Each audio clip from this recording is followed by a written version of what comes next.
So let's start this morning.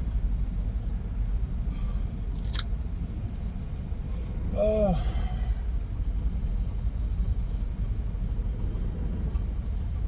Sorry, I'm pulling out of a spot.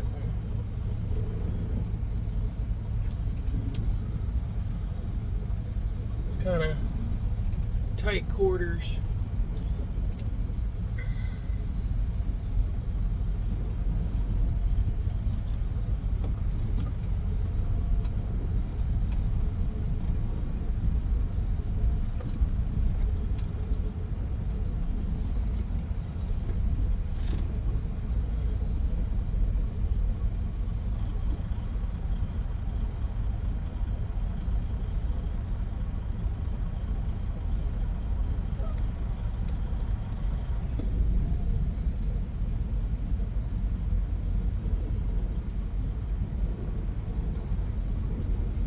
You always get the dumbass that's gotta get that parking spot right next to the pilot when there's a parking lot full of empty spots 20 feet ahead of where he's actually trying to park.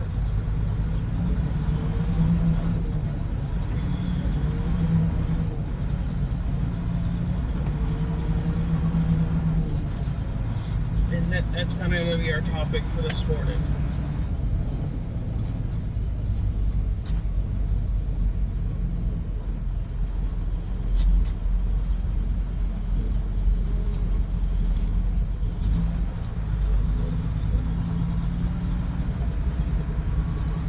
I know this is just going to be me ranting at this point. This isn't even going to be anything interesting. But hey, ranting's fun. And then we have a moron that doesn't know how to pull through a truck stop. Sorry. I like to run my radio.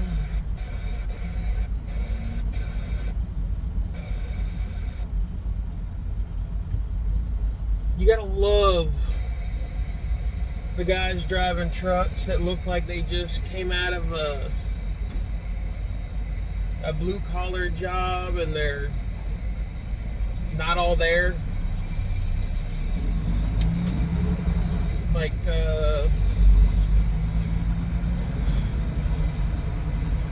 what's that dude from The Office? The annoying guy that's like the Sheldon of The Office. And whatever, that guy. I love seeing the guys that are out here driving trucks that look like that guy.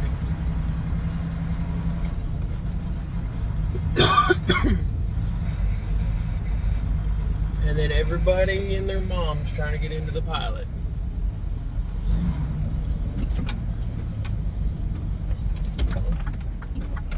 And then all the hot shots are trying to get out, but none of them can use blinkers, so we know which direction they're going.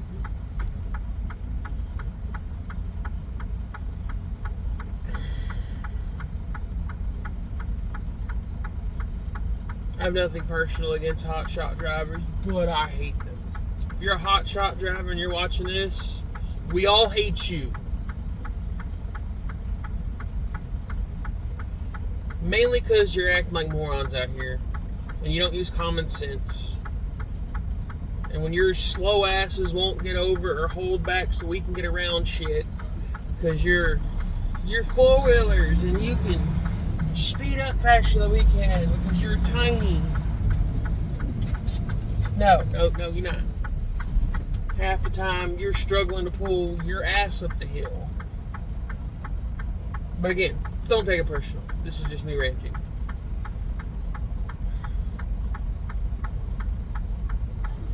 You just happen to be the topic of the minute. And for the love of God, hot shots, use your blinkers.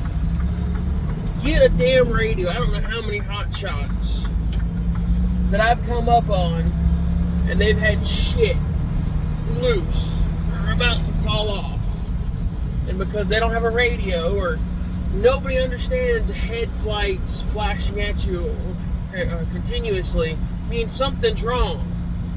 Not we're giving you the finger with the light. We're like, hey, your shit's about to fall off. But anyhow, back to the pilot.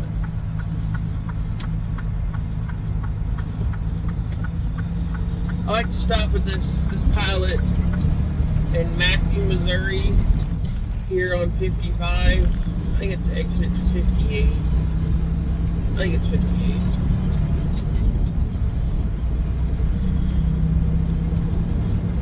There's a Lowe's and a Petro TA right next to it, so it's a nice little spot. It's just off 57 by about 10 miles.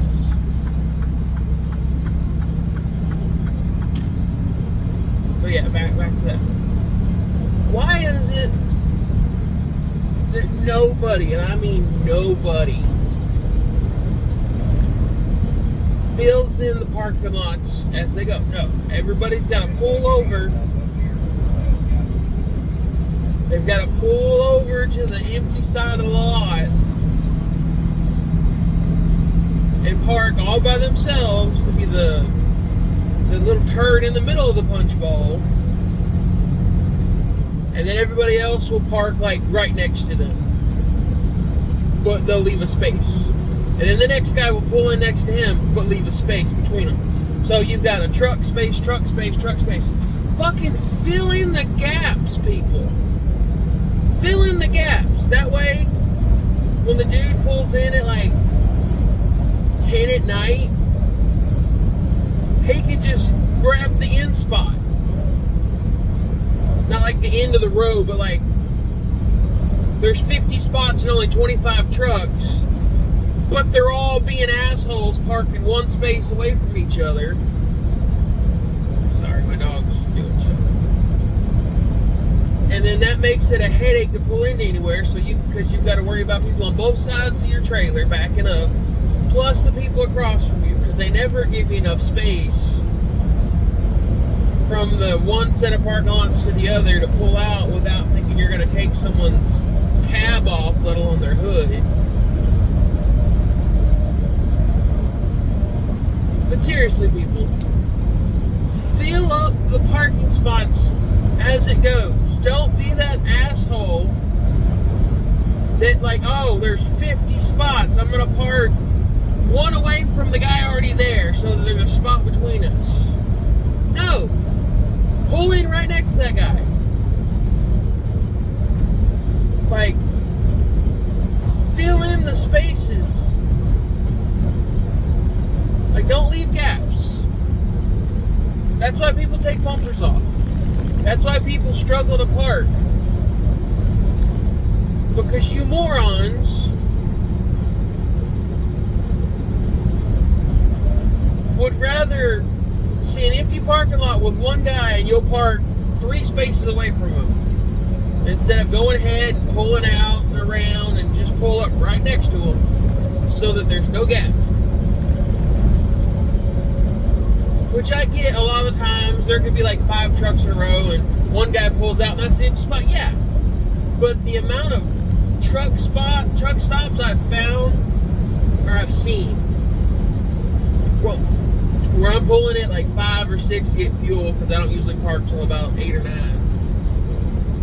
Ooh, night driving. At least this time of year.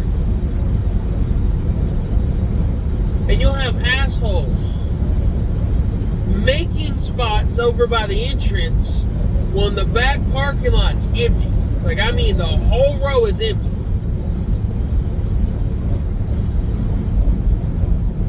That's another example. You morons. And I'm not going to say it's the foreigners doing it because I see Joe Blow and Billy Bob doing it too.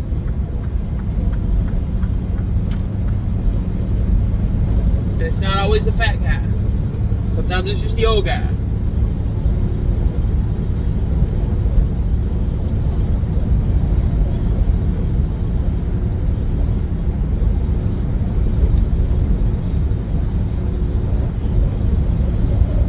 And Josh, if you see this, Just Trucking. Anybody that knows Just Trucking? Or, damn it, This Guy Trucks. Fuck. Josh is This Guy Trucks, not Justin of Just Trucking. Josh, the way you get your coffee is that you pour it and you add a little at a time and take a sip. You don't like it, add more. Like, I know I'm trying to explain to a grown man how to make coffee, but like, come on. It's not hard. You add little bits of creamer and sugar. Take a sip, add a little more. Take a sip, add a little more. Or better yet, use your French vanilla coffee or your cappuccino, whatever. Use that as your creamer and just add more coffee to it. That's a trick my mama used. Back before they had the good liquid creamers in the truck stops. Just use the cappuccino as your creamer.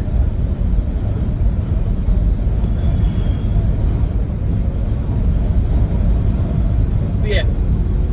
Matthew, Missouri, pilot off exit or off 55, 58, on 55. Good spot to stop. Because you got a Pilot, you got a Love's, and you got a TA Petro. Pick your poison. That Pilot has a truck shop, but right now I think it's down because they had a fire. Because one of their work trucks is sitting in freaking ashes right next to the bay, so it might be down right now. Love's usually always have a shop. I think the TA might have one. I don't go there, so I don't know.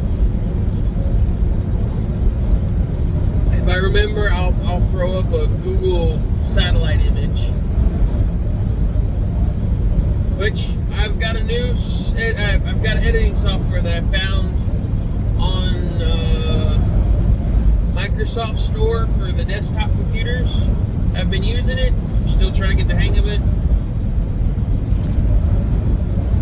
It works a lot better in the sense that when you cut something, it doesn't delete it, it just separates it. Where when you're trying to edit on the phone, if you hit cut, it deletes it. Instead of letting you just separate what you don't want there and then checking if it's right. So, like, I've got 2 videos out recently that I've done that on, and I need some feedback, people. I need some feedback.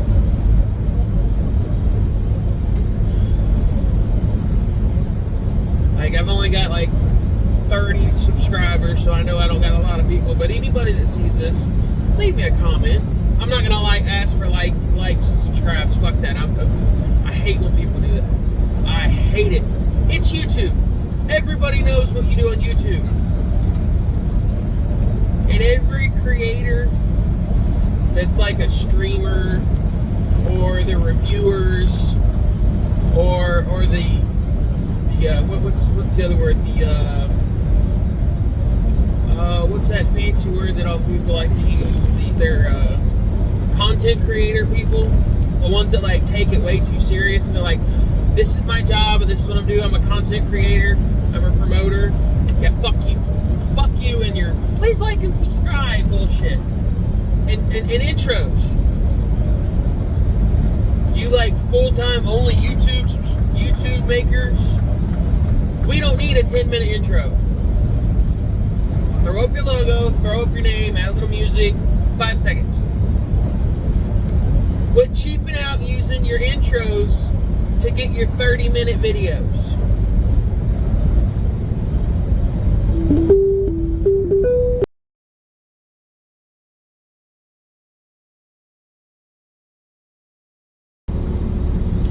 Alright.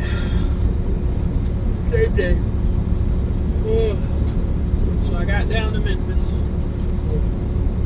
West Memphis and Marion, Arkansas. Marion. Yeah, it's over there past the hotel or the casino and whatnot in Arkansas. Did my drop and hook. Like, first time in a few weeks where I literally was just dropping hook. That's what it's supposed to be, but not random, but they've been in a habit of having it to where I had to wait for a trailer to be loaded. So instead of a drop and hook, it's a drop and live load. Or the occasional live unload and reload, where and I just backed into a dock. They took off what I had and gave me empties to take back. So I'm on my jaunt north. It's about an 8-hour drive from where I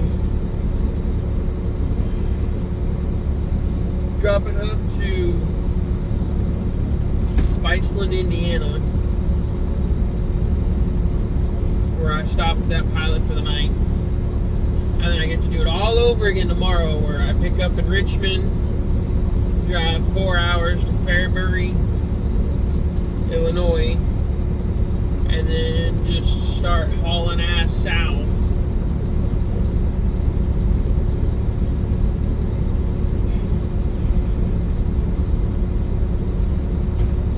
Depending on time and traffic, Matthew, Missouri is where I get to. I'd rather get to Haiti. That's like another 30, 45 minutes past Matthew, so it puts me just at, or just under an hour and a half to West Memphis, so that my drive home on Friday morning, between where I start my day and where I end the day, where I end my day, is 5.5 hours instead of 6.5 hours, which that hour really doesn't make a big deal. But it's just one of those things where, like, that one extra hour of being home early just means you get to be home that little bit longer. Like, if I can get home around noon, that means I can actually try to get some stuff done that I want to get done on my home time on Friday.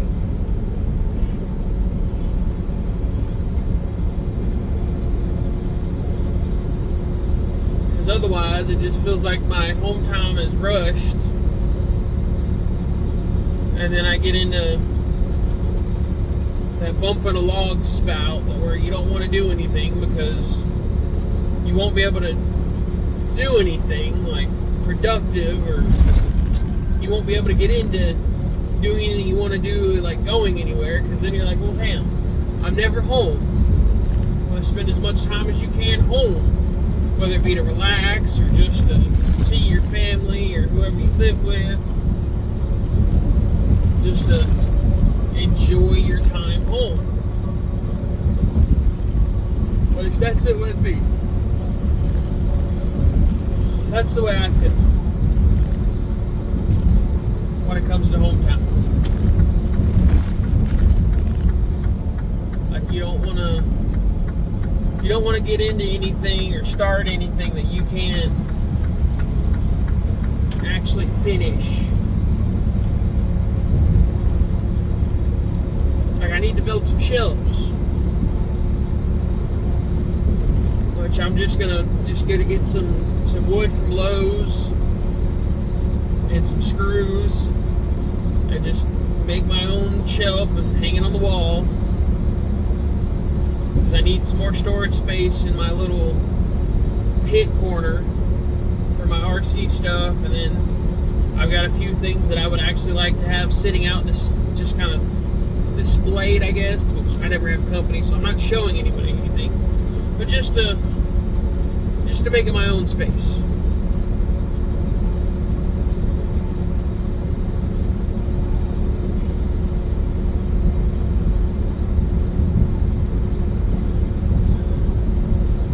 And then there's the matter of I'm into RC stuff. I've been doing RC stuff, but all the places that I would really like to go, where there's actually like courses set up, and where like you can obviously see where other people have gone there,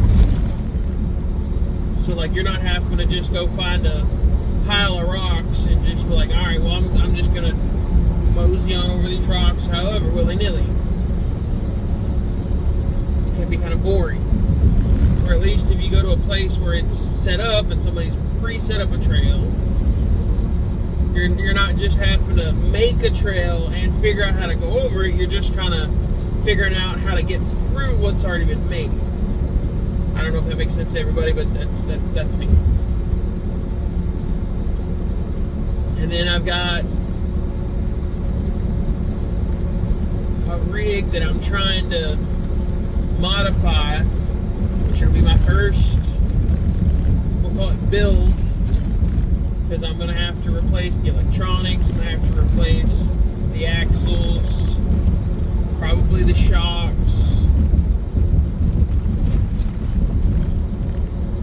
It'll be a complete revamp.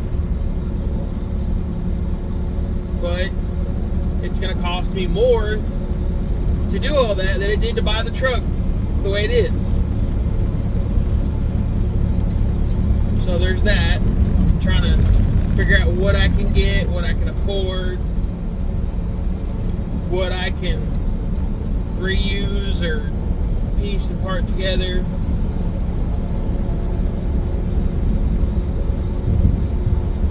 Just trying to figure out what I can do. Because this is essentially going to be a scratch build. I'm not going to be fabricating anything, but I'm going to be assembling parts.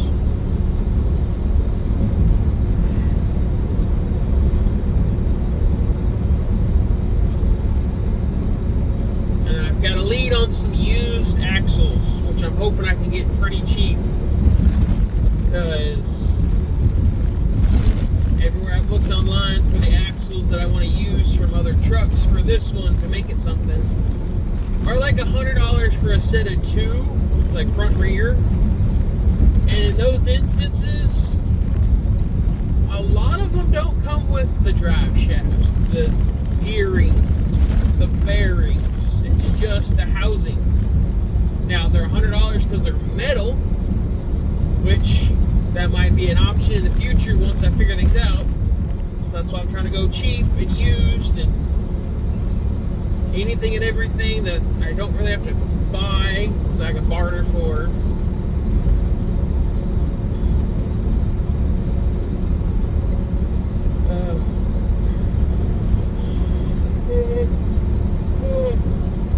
I always do this. Whenever I start talking, I start yawning. That's it for now. Well, it's Wednesday morning. Or Thursday morning, correction. Shows you how tired I am. Well, I wouldn't say tired, but not all together. There's a better word for it. Let's say not all together. I gotta kill a couple minutes here before I start my day.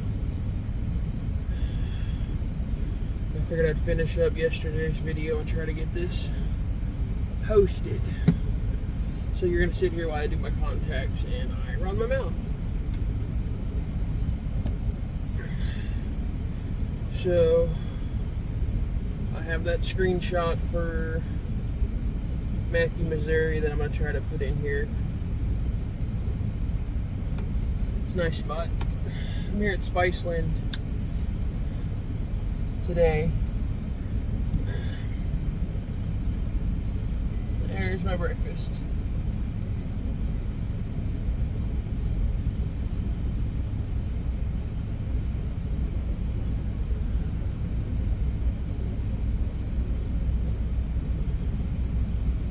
Huzzah for contacts. Huzzah.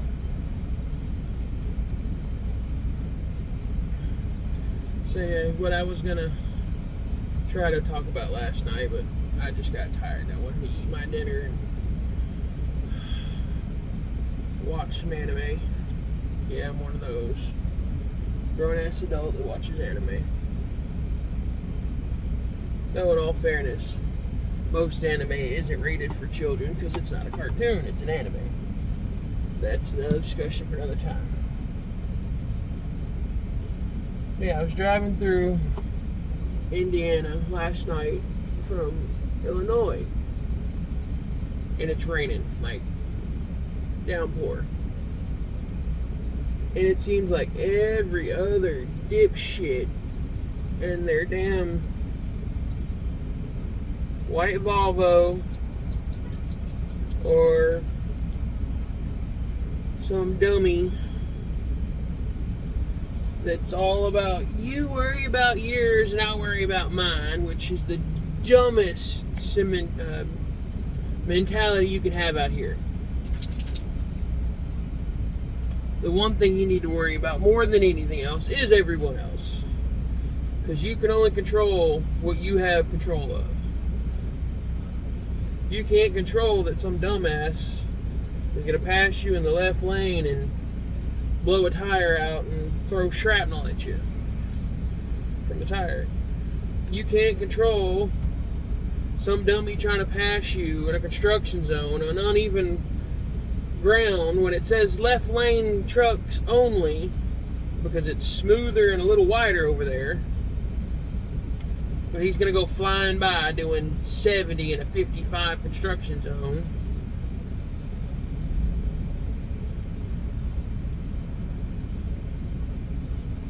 So, I've got a theory I'm going to put out. Let's stop calling these morons super truckers, because that's praising them in the sense of saying, "Hey, you're a super trucker. You're so good at what you do. You're super." No. We start calling them steering wheel holders, because the fact that you're one, not following most regulations for semis, in the sense that you slow down in bad weather. You don't tailgate in bad weather, which every one of these dumbasses do. They'll sit there and ride 10 feet off somebody's bumper in the rain, or trying to pass, which, if something goes wrong, both of those guys are dead. They're dead. Because he's going to slam into the trailer, and his truck's going to crumple, and then he's going to shove that dude's trailer through the cab ahead of him. So they're both dead. Or these dummies that can't slow down when they're in the city, and the speed limit says 50, 55, like here in Indianapolis. No, they're still doing 60, 75. So yeah, I'm not going to call you super trucks anymore. Y'all are the steering wheel holders, because you don't care, and it's all me. Well, that's what all these stupid people are. They have no concern for the rest of their drivers that they're out here with. They're more worried about that 30 seconds a day they're going to save by doing 80 in a 75, or 70 in a 65, or a 75 in a 65. So yeah. And this is my suggestion to Josh, which I don't know if he sees these. He probably doesn't. But he's one of the first people I started hearing him calling them super truckers. So Josh, they're not super truckers anymore. They're steering wheel holders. Because they don't have the common decency and sense to leave their fucking ego behind and drive with common sense, instead of I'm a big bad driver, I'm a big bad trucker, I know everything, I've done everything. No, y'all are morons. And y'all are the reason that all these talks of speed restrictions, more time restrictions, it's y'all's fault. Those are brought up because y'all can't slow down. Y'all can't drive with common sense in bad weather. It's y'all's fault. So y'all are no longer super truckers. Y'all are steering wheel holders.